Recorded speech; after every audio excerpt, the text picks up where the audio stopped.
Have you ever looked up in the sky when you're a little kid and saw those majestic little lights covering the sky like a blanket? Well, you learned that these little lights were called stars. In today's lesson, we're going to be learning all about those little majestic little lights that fascinated you as a little kid. Now, what is a star? Well, stars are basically hot glowing balls of gas, mainly consisting of hydrogen, that give off tremendous amount of light energy. Stars also vary in size. Our sun is actually around 300,000 times greater than the Earth.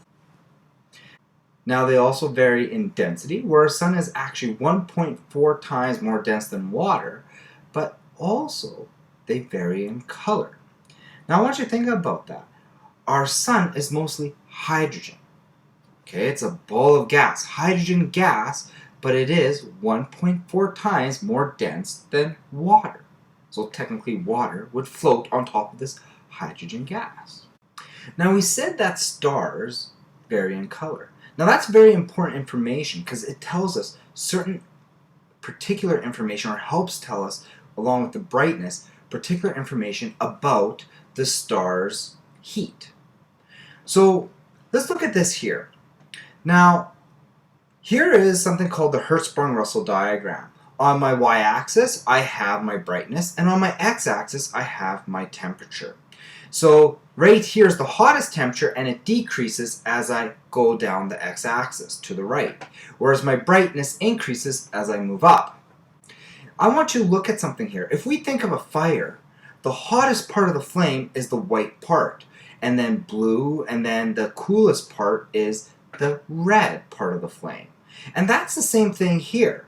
But now my brightness, see these purple stars, these tend to be my hottest stars right here. And then blue and so on. So the color tells us how hot these stars are. Now my brightest stars are my giants and then supergiants. Our sun is only this here. These we'll learn later when we look at in the next part here, when we're looking at the life cycle of a star and which way it could go. So giants and supergiants are brighter, but they are not necessarily hotter. Because if we're looking at the color contrast, they're still in this yellow-orange to red. So the general idea of this, what do I need to know from this diagram? Well, I need to know that the hotter and brighter something is, the more blue it is in general. Where the cooler and dimmer a star is, the more red it is. So now let's look how these stars are formed. So here we're going to look at the life cycle of a star.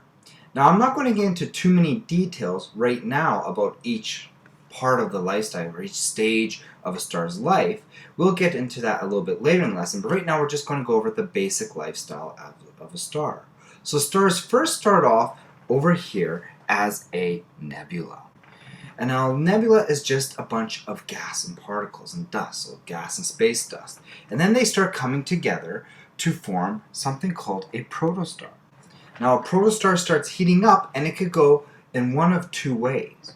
It could go up here and create something called like our sun-like star, so a sun-like star, or it could go below here and create a massive star. Now after that, if it's a sun-like star, it could eventually progress to become something called a red giant. So our sun will progress into something called a red giant. And where a massive star, we're very creative with these names, it turns into something called a red supergiant.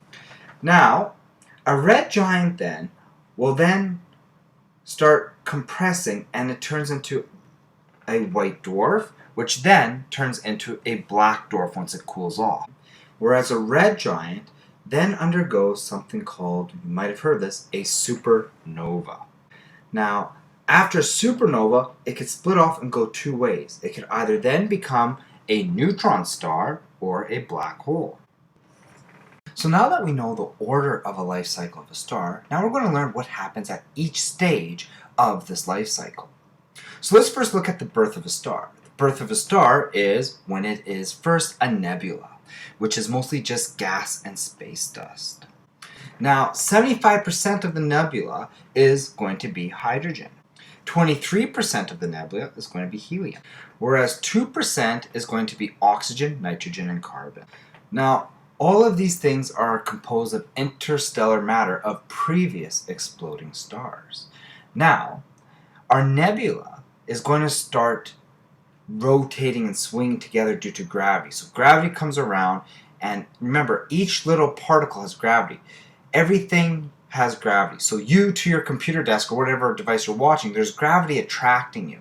And in space, there's no other forces besides the forces between these dust and gas. So they start sucking each other into each other, and they start rubbing.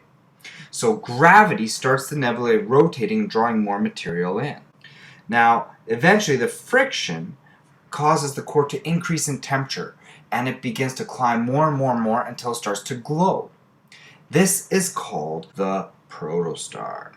Now, once the protostar, or the core of the protostar, reaches around 10 million degrees Celsius, hydrogen starts changing into helium.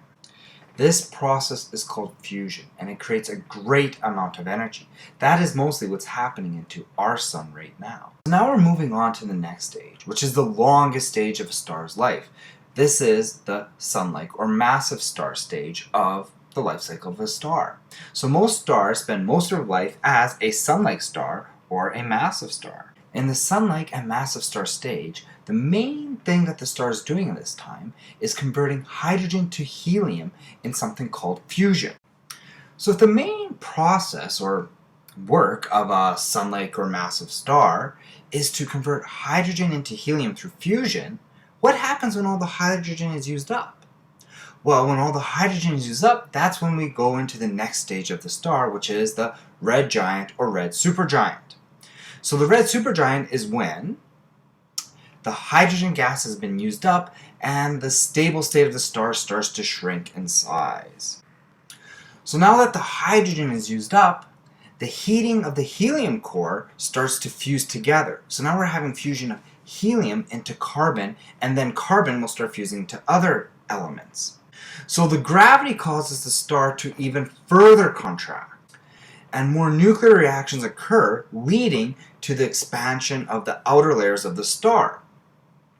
And this is what ends up happening, why these red giants and supergiants look so big, because of the expansions of the outer layers while the inner layer contracts. So our sun will become a red giant in about 5 billion years. And this time, now once it becomes a red giant, its outer shell expands so much it will be impossible for us to live here on Earth. An example of a red supergiant would be the star Betelgeuse. Now, what happens in the final stages? The final stages happen when fusion just stops. Sun-like stars with no heat input from the core, the star will start to collapse on itself. It will then become a white dwarf that cools and eventually becomes a black dwarf. Now, if we're looking at a massive star, the lack of heat input causes the star core to collapse very rapidly. It ends suddenly with an outgoing shock wave, which then causes the outer part of the star to explode in something called a supernova. Now, after this explosion, two objects can be formed. The first is going to be a neutron star, which is a rapidly spinning object around 30 kilometers in diameter. The second could be a black hole. Now, a black hole is a high, dense remnant star where gravity is so strong that light cannot escape. And these are the stages and the cycles of a star.